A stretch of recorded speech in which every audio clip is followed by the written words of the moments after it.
Hi everyone, welcome to another episode of Second Act Actors. My name is Janet McMorty. I'm your host, and I was and still very much am a medical doctor simultaneously pursuing a career in acting. This is episode number 9, and it's another industry episode. I am so excited for my guest this week.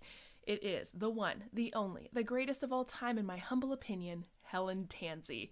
Helen Tansey is one of Toronto's top headshot photographers. She has taken all of my headshots and the shots for this podcast. She is incredible.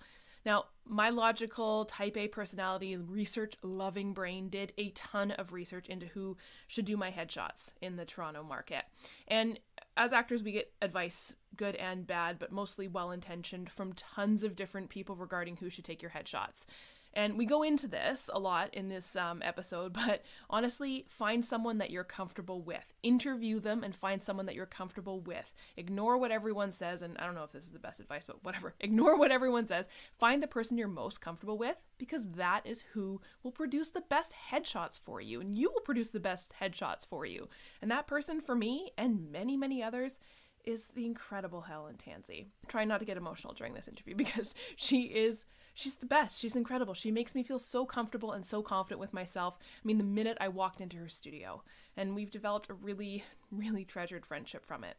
We go into a lot of interesting things in this interview. I'm excited for you to hear it. She's a practicing Buddhist, and so we talk a lot about, again, not only headshot tips and stuff like that for actors, but also her thoughts on aging in the industry, especially as women, her thoughts about ego, my thoughts about ego, especially as women. So we do a deep dive into a lot of really interesting things. I'm really excited for you to hear it. Please enjoy the incredible Helen Tansey.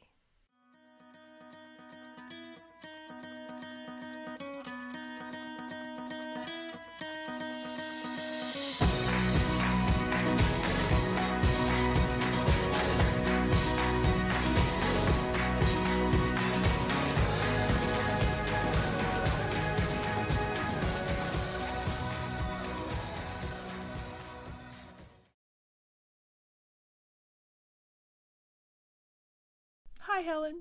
Hi. It's so nice to see your face. It's so nice to be here. Is it frigid where you are too? In Toronto, is it cold? It is, but I have to say, I think I'm the only person. I love the snow. And when we got that snowfall, it just brings out that kid in me of like, I remember, because we don't get snow like we used to when we were younger. Right. So yep. I know you're in Aurelia, so it's a little bit different because you get a lot of snow. But in Toronto, I know that it brought back that childhood memory for me, and I just loved it. I don't mind the snow, especially when it gets to the point where it is now, where you can do outdoor activities in the snow. It's when it's like, it's minus 30 up here right now, and I can't. That's too cold. I can't do that. It hurts. It hurts, both like in my soul and in my extremities. I went out, I took my dog Harvey out, and I wear contact lenses, and they froze. They started freezing to my eyeballs, and I'm like, what's going on? Like, I couldn't blink, and it was like, and I got in, it was like water started coming out of my eyes, so I guess the contacts with the coat, very weird. That's terrifying. Yeah. Oh my gosh, I've had eyelashes freeze before, and hair, like wet hair, yes. But never contacts. Holy jumping. Okay, good to know. Yep, I think that means the cold is incompatible with life. You know, like it is too cold. Yes.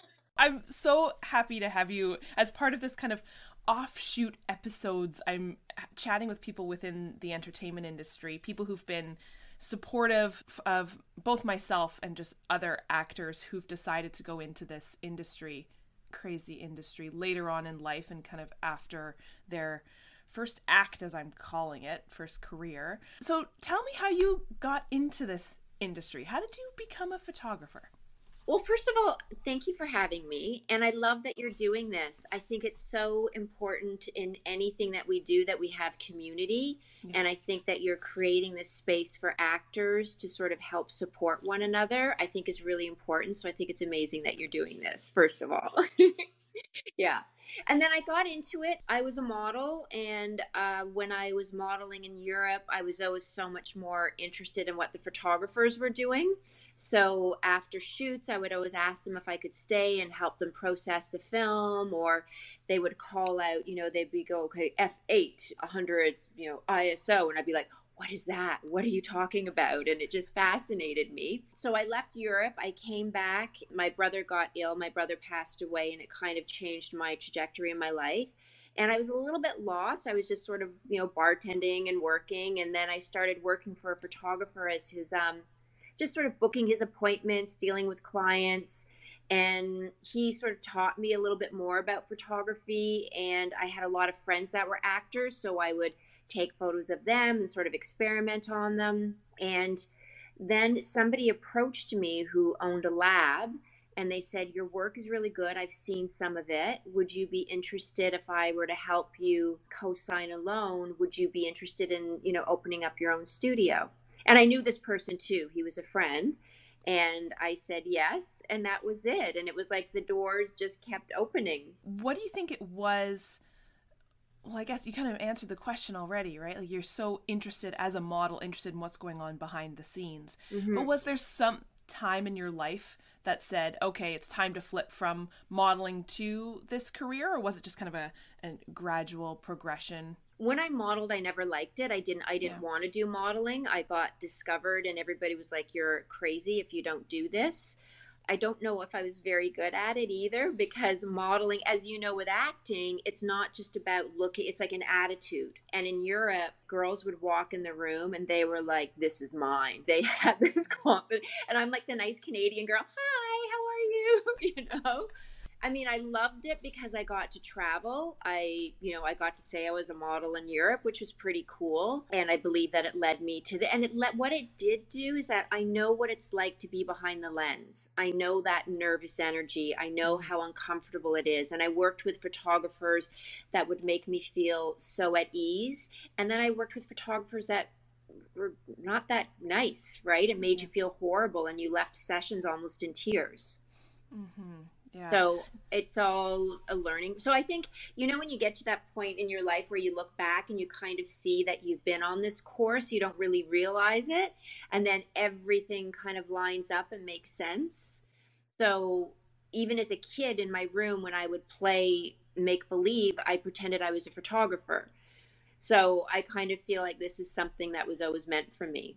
Oh, that's awesome. It's funny. One of my questions that I like to ask people is, what did you want to be when you grew up? Like when you were a kid. Yeah, that's so funny that you did that. Yeah, that's great. Yeah. And so you've shot actors and writers and everyone under the sun. Phenomenal career that you've had. Mm-hmm. For people who come into this, like you were saying, who've never done this before, never been in front of the camera, how do you put actors and people like that at ease? I try just to be who I am. Like, I just try to be kind and patient with people. Mm-hmm. And I understand. Like, I mean, I think it's a lot. First of all, it's a huge investment for actors, right? So there's that nervousness there of like, okay, I'm putting money into this. What I always think is a great thing when people are choosing a photographer, if they can, even like what I've been doing, through COVID, is even just having Zoom meetings with people to talk to them, just to sort of put their mind at ease, or ask me as many questions as you want. So anything I think that I can do to help prepare you before you come in the room is a good thing, like from like what to bring for clothes, what to expect, how long it lasts, all that sort of stuff. And then when you come in, I mean, I hope it's just fun, right? We talk and and it's not really something that I do. It's not a formula. It's just, I think my personality works well with the sort of work that I do, because I love people. I love talking. I love listening. I love learning. And like, I know when we photograph, like, you live in Aurelia and you're a doctor and all this sort of stuff. And I actually genuinely am interested in what people do. That was the biggest surprise for me, having never done headshots before when I met you, was during our shoot, I was expecting the Sears catalog, Sears photo booth, right? Like, sit, pose, right? Sit, pose. Now do this. Now look like you're a detective cop. Now look like you're a happy commercial actress.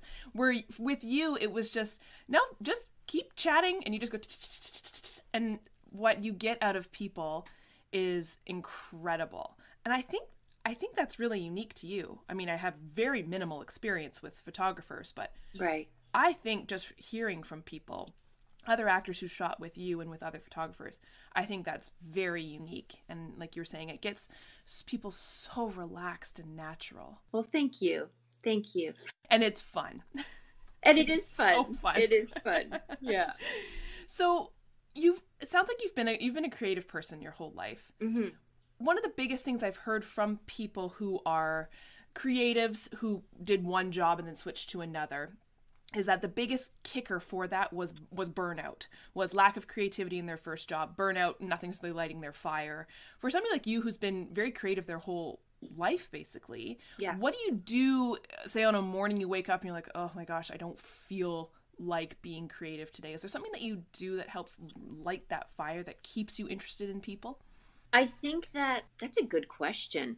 I think that sometimes, I mean, I have my practice, I'm a practicing Buddhist, so I wake up every morning and I do my meditations and everything. So I think that grounds me. And I think I would say 80% of the time, I love coming to work. I love what I do.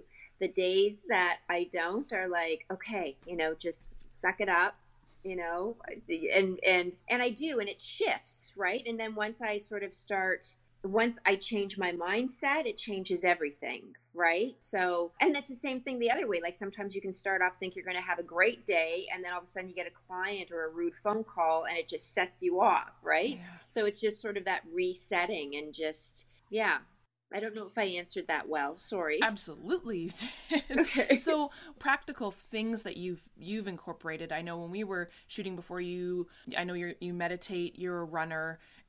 Are those things that you do kind of on those days that you feel bleh? Yeah. I mean, I run every day. I run a lot and I meditate every day. Like that is non-negotiable for me, my morning practice. Like, for example, this morning my husband said, oh, can I just talk to you about something? And I said, I can after I do my practice. Like I carve out that time for me.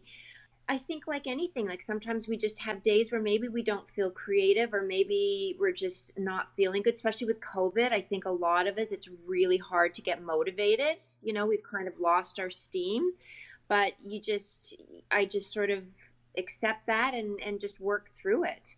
And there's little things that I do, like to your listeners it's going to sound, but I feel like sometimes if I feel stuck in my energy, I sage my studio, like I cleanse it, you know what I mean? Or like you were saying, going for a run, or I call a friend and go, okay, you know what, I'm not in a good headspace, and you work through it. So there's lots of little things you can do, but honestly, there's not, at this stage in my life, there's not a lot of stuff that really sort of takes me down for the count.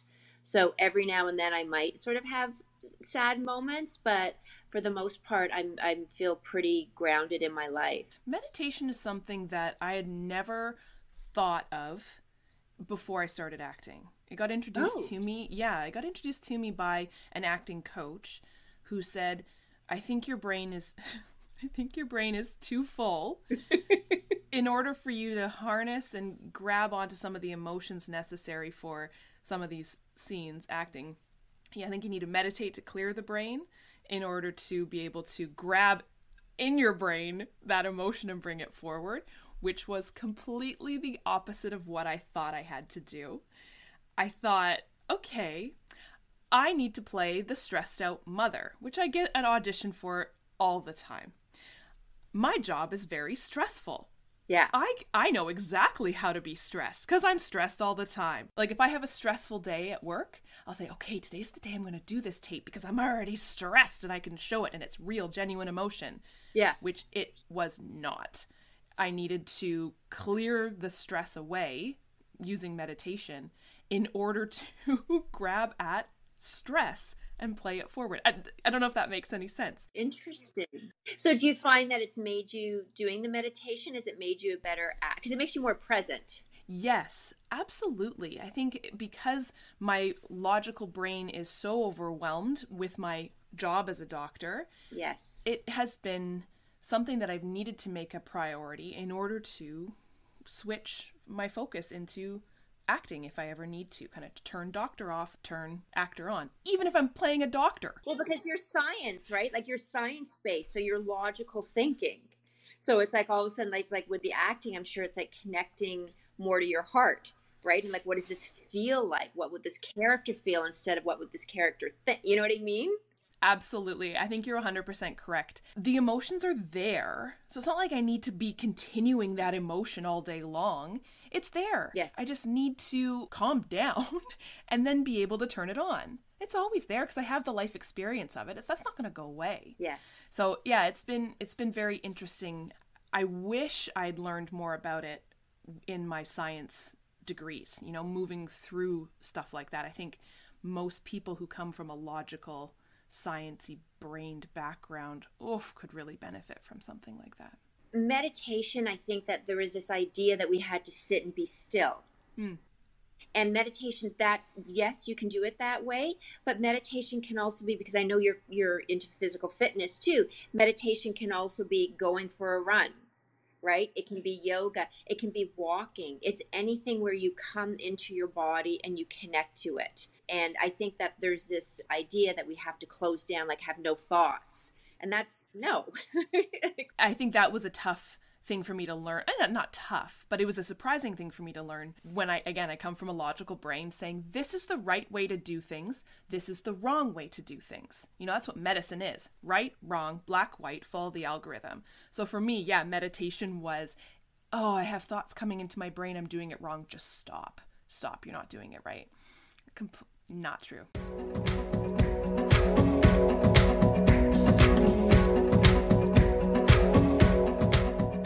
Something that I really like that you do is your Sundari Women. Mm. I am not quite at that great wiseness and maturity yet. I'm very close.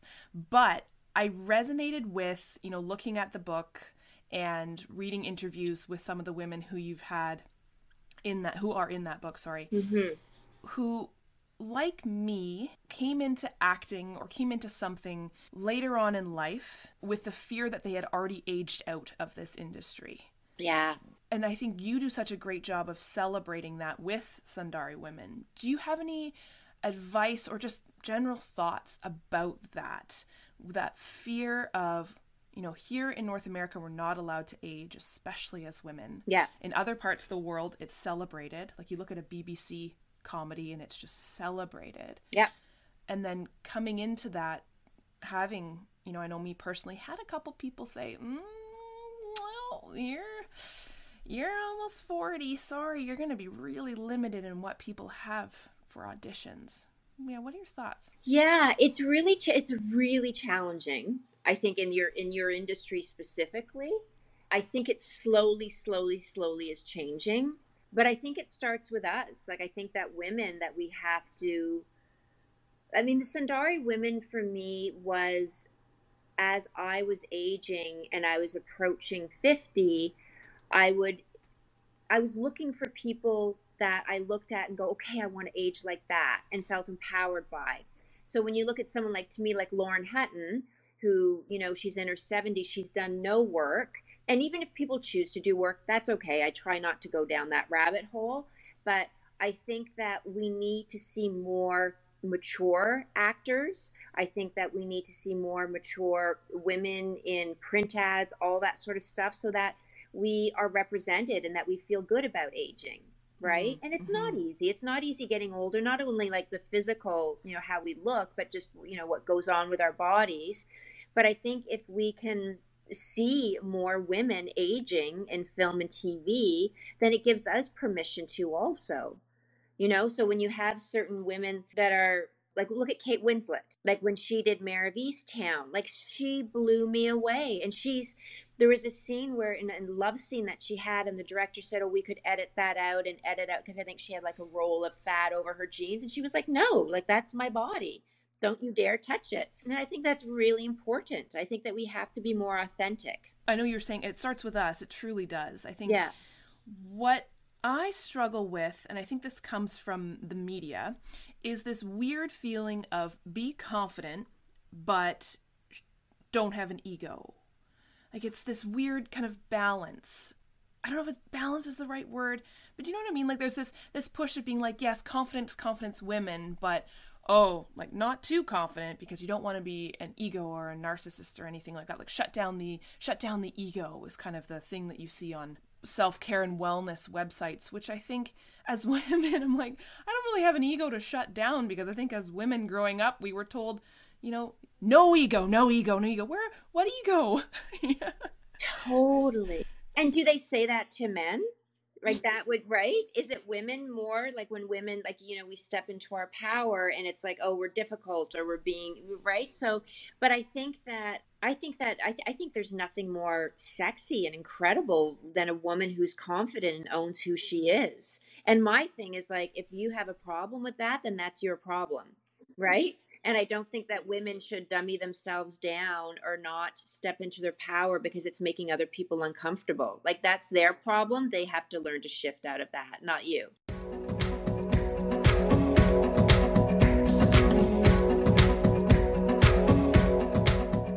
Has there been anything that surprised you about your job or the entertainment industry as a whole?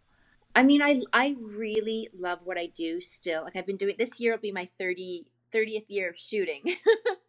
So in April, it'll be 30 years. I'm trying to figure out how I can celebrate that. I don't know the exact date, but I know it was April when I started. So I have to figure out what I'm going to do. You know what? How supportive actors are of each other, but also myself too. And it's an industry where it's hard. It can be cutthroat. But yet I find that actors, like, I know you're friends with some actors, and when you post something, they're like, good for you, go for it, I'm so happy for you. And I think that's really, I love that. Mm-hmm. Because it's really, and especially it's hard because you might have gone out for that same role. Yeah. And for you to have that grace to go like, okay, I didn't get it, but I'm so glad that Janet got it. I mean, I think that's really incredible. And I don't know if in a lot of professions that's there. That was a big surprise for me as well too, was I'm sure it exists, the cutthroatness, of course it does, like deep seated in our brains there's always a little bit of that jealousy, evil thing there.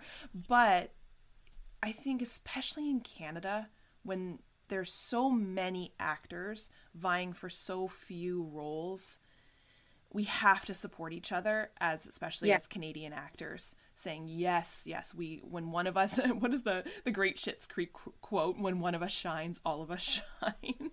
I think that's so important. We have to support each other. We have to. Yeah, absolutely. We're all freelance artists. So I think the bit of wisdom that I have learned from doing this is when I first started, like for the first few years, like you have times where you're like really, really busy and then all of a sudden it stops and you're like, did I do something wrong? Am I not, like, does nobody like my work anymore? And I think actors go through that same thing. And I think that what happens with freelance artists is that you realize that's just the nature of the business, and there are times where I know that I'm the flavor of the month, and then I know it will be like Denise Grant or Tim Lee's, and that's great, and it'll come back again. But just realizing, like, okay, it's not anything I'm doing, it's just the nature of the business. And I think that's for actors too, right? Because you could book like, 3 things, and then all of a sudden you don't book something for 3 months, and you're like, what did I do? And you didn't do anything. Yeah. It's just the business, right? And just sort of trusting yourself and not second guessing yourself, and use that time creatively. Like, okay, I'm not working right now, so I'm going to take classes. For me, like with shooting, I'm a little slow right now, so I'm going to work on my running, or I'm going to work on another project, or I'm going to make some backdrops or something, right? So when you do have those slow periods, try to use it creatively so that you're still lifting up your energy, so that when that work does come, you're ready for it. Yeah, absolutely. And I think when you are the product, that is very, very vulnerable when you're not getting what you were expecting, or that momentum isn't flowing, because it's literally you as a human being. It's not, you are it. I don't know how you guys do it. Like, honestly, I did one audition. A girlfriend of mine is an agent, and she asked me to go on this audition. I was like, no, no. And she goes, well, if you get it, it's $10,000. And I'm like, oh, okay. So I went, and I left there. I was trembling. Like, I just felt like I lost my voice. Like, I couldn't, like, my voice got really small and stuck here. And the where I went, they were very sort of, when I walked in, I was like, hi, and they said, oh, you can just have a seat over there. And I was like, oh, like, it was kind of a little bit rude, I felt, but I remember just thinking, I don't know how you guys put yourself out there like this. Mm-hmm. It's really, really challenging. And I think the biggest thing that I have found I have to overcome is constant rejection. Constant, especially for me, and this is a little kind of narcissistic, but like thinking about myself, from someone like myself who has generally gotten accepted, you know, university, grad school, accepted to medical school, accepted to things, you know, there haven't been many failures in my very privileged life. To go from that to constant rejection was tough. Totally, but there's no way I could have done it if I hadn't gone through medical school or my first kind of act. If I was a 20 something getting constantly rejected as we do in this industry, there's no way I could have done it. So what did you learn then? Because I mean, you're a doctor and you're used to, like, right? You are, right? So, and then all of a sudden being like, what did that bring up? Like, what did you learn from that? Well, I think it's resiliency for sure. Okay. And resiliency that came through the medical training process, which is designed to completely break you down in every way, shape, or form. It's that sounds very dramatic, but I think it is resiliency, but also knowing that I do have a backup plan. And that was done on purpose because I know myself, and I've been through immense amounts of therapy to know myself. And so I know I have a backup plan. So every day that I don't get an audition is not a failure. It's just another day. And I think that comes from the resiliency that has been built up since training, medical training, for sure. Yeah. Mm-hmm. But how wonderful too that at, you know, this place in your life that you get to be vulnerable and step out of your comfort zone and grow again and discover more. Like, that's really exciting. Not a lot of people have the courage to do that. It is really exciting. It's terrifying because of that exact reason, because logical brain doesn't like being emotional. Logical brain has been taught, don't show emotion, especially in your line of work as a woman in a very male-dominated field. The last thing you want to do is show emotion. And then to be able to try and break that down, to do that in front of people, yeah, it's been very interesting. It's been a ton of fun. I was not expecting it to be as fun as it is. And then the relationships that you make too. I mean, I think that's the favorite thing of my work is that I've created, like, I look at my friends circle, I have created all these incredible relationships, and it's just, it's so wonderful. Yeah. And people who I know I never would have met if I hadn't done this, right? Because of a very insular little medical bubble. But it's interesting, especially with the pandemic, all these people, I've never met them in person. I've just met them over Zoom in an acting class. I've never seen their legs. I've just seen them from here. But you just feel so connected to these people because you've been put in a vulnerable position and they've seen your vulnerability and they relate to it. Yes.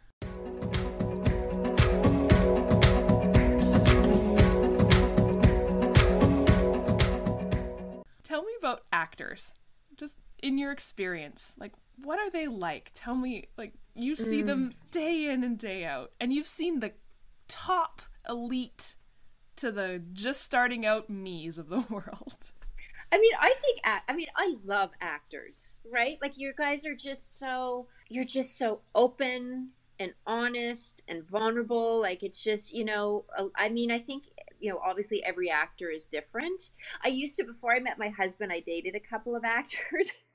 So I do have a draw to actors. I do like them because you're just like fun and creative and all that sort of stuff, right? And I think that again, because I'm a freelance artist too, I get it. Like, I get that I could photograph you, and then, your next session you go to another photographer and you feel that, like, oh, why didn't they shoot with me again? And then you have to kind of go, oh, well, maybe they needed something different, and that's okay. And right. And I think that there's that vulnerability, I think, that I really like, and the honesty about it. What I love about actors is that they're very honest about it. Like, yeah, I'm working. And then when they're not, they're like, yeah, I'm not working right now. It's really hard. So, they're trying to figure things out. And I find most actors are pretty honest with what they're going through, what they're doing. I mean, you get the odd one where it's like they're talk about themselves all the time, but whatever, right? Do you have any advice for anyone who's considering switching careers either into acting or into what you do, into the more creative realm? I think that if you feel that you need that change or that shift, I think start to explore it, right? Like if you're an actor, don't quit your job, right? But go take some acting classes. See if it's what you think it is. And the same thing if somebody wants to get into photography, go buy a camera. What is it about photography that you like? Is it doing portraits? Is it landscape? Is it wildlife? And just sort of explore it. I'm a big believer that we have dreams and desires for a reason, and the universe is hoping that you say yes. Because it might not be like, maybe you get into acting and maybe it's not what you thought it was, but maybe it leads you to writing or maybe directing or maybe the love of your life. But if you didn't follow that initial spark, you never would have found that. So if that spark is there, I would say have the courage to follow it.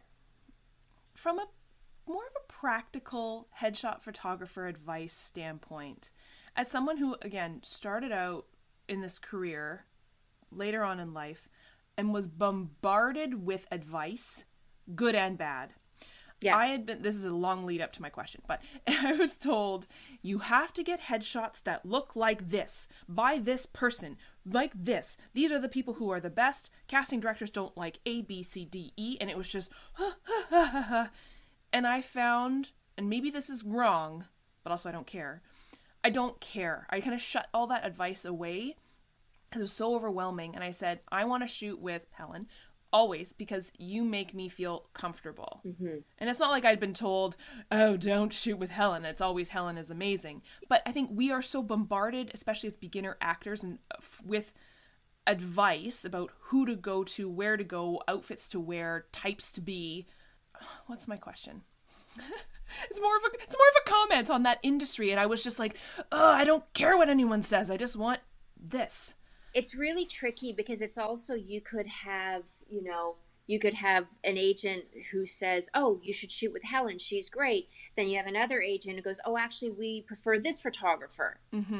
Or you have someone who goes, oh, Denise Grant is amazing, which she is, right? But then another photographer goes, no, that's not my style, or another art. So I think that, so if you're just starting out and you don't have an agent yet, I would say trust your gut, sort of go on, look at websites. You can always have a consultation with different photographers and see who you feel the best with. Because it's like you and I could date the same guy but have a completely different experience. And it's the same with agents, and it's the same with photographers. So you have to make sure that, and I think what you said, you have to be comfortable. Because if you're not comfortable, I think that affects your photos.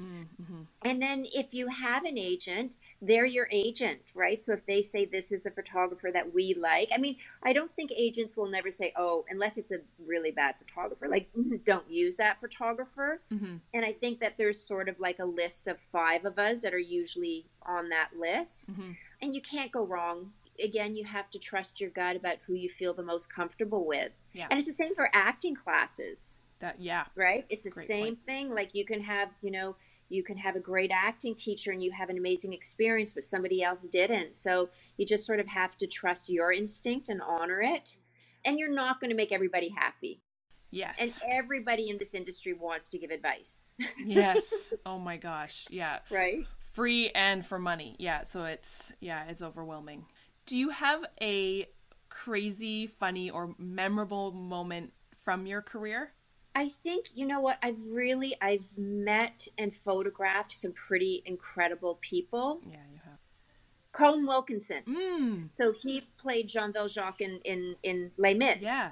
And so I photographed him a couple of times. But the first time I photographed him, I had said, when I went to see his show, I had to leave after the second act because somebody, you should have been there, somebody had a heart attack behind us. Oh, gee. So all these paramedics came in and they took him out, and I just was like, I don't want to stay here. Like, I was really kind of felt uncomfortable. Wow. And so he said, oh, so you didn't see the second half of the show and you didn't see this number, like, bring him home. And I said, no. And he goes, okay. And he went and he got a chair and he said, have a seat. And I sat in the chair and he sang it to me. Just me. And I remember I'm getting teary-eyed now. Like, I had goosebumps. Like, I was just like, oh my God. Like, it was just, I mean, he's unbelievable. Yes. That voice, everything. I just love him. Wow. So that was a pretty special, yeah. Oh, I'm just getting chills thinking of that. That's incredible. That's so cool. Yeah. Is there anything now in this frigid January COVID lockdown, whatever we're in, is there anything right now that's getting you excited, that you're looking forward to, that's kind of pumping you up these days? I think, like everybody, I'm looking for it. I don't know what, you're a doctor. I don't know what the heck's going on with COVID. Neither do I. But I'm hoping, I feel this, like, we're all like this. There's this push-pull, right? So you just get started and get momentum and then, it's done again. Yeah. Right? So I think what I look forward to, that for myself and for others, that we can just keep moving forward and that we can keep expanding without lockdowns and without restrictions. And I know that this might be the new norm and just that we have to find a way to live with it. But I just feel so many of us are just finding it challenging because every time we get excited about something, it's like, oh no, now you can't do that. Yeah. Right? Yeah. So I think I'm looking forward to things opening up so that everybody can start to feel better about themselves, because I think a lot of people are struggling, you know? Yeah. Struggling, and I think the lack of community I find really, really hard. And I think a lot of people aren't aware of how important it was for them.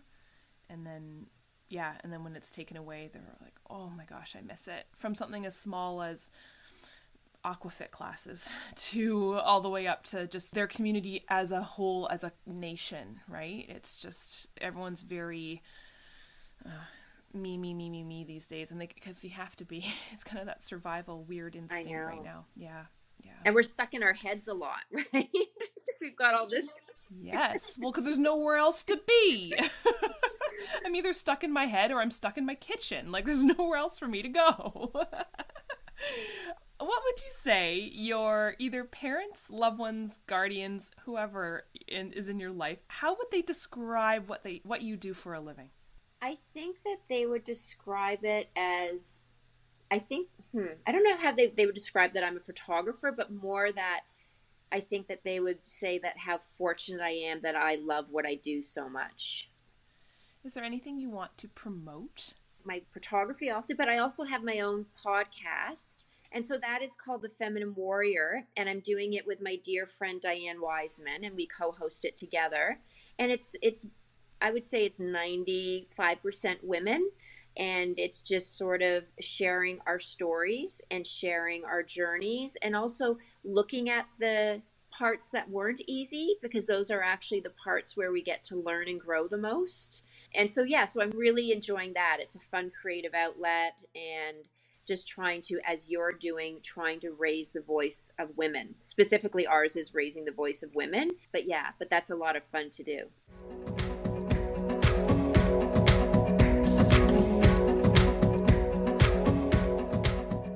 Thank you everyone for tuning in this week, and thank you, Helen. Thank you so much for taking the time out of your busy schedule. I know how in demand you are, and thank you for the incredible photos you've taken of me over the last couple years. Everyone, if you need headshots taken, Helen Tansey is the best. I have no financial gains. I make no financial gains from recommending Helen. She's just the best. She makes me feel the most comfortable and the most confident in front of the camera. She's the only one I will let steal parts of my soul, aka take photos of me. Everyone check out Helen Tansey's website for obviously her headshot photos, but her incredible Sundari Women project, and check out her podcast, The Feminine Warrior. All the links to the podcast and her website are in the show notes below. And I hope you'll tune in next week for another episode of Second Act Actors. Bye! Second Act Actors is produced and edited by me, Janet McMorty. Theme music by Guillaume. Additional sound editing by David Studio. Additional video editing by Jackie Wadoer. Show notes written by Sarah Hopkinson. I record using Riverside FM. If you're interested in developing an interview-based webcast like mine, I highly recommend this platform. Shoot me an email and I'll direct you to the wonderful folks there. If you or someone you know is interested in being a guest, email me at secondactactors@gmail.com. Don't forget to like, subscribe, and share with your friends. My love language is words of affirmation, so compliments, constructive criticism, and feedback are always welcome and encouraged. Negative Nancys, Judgy McJudgersons, or Debbie Downers, unless you're Rachel Dratch, regarding me or my guests are not welcome. It takes serious courage to share your story with the world, so if you're tempted to negatively comment about someone else's story, please ask your therapist why you're such a garbage person. Save the drama for the stage. On that happy note, I hope you'll tune in next week for another episode of Second Act Actors. Bye!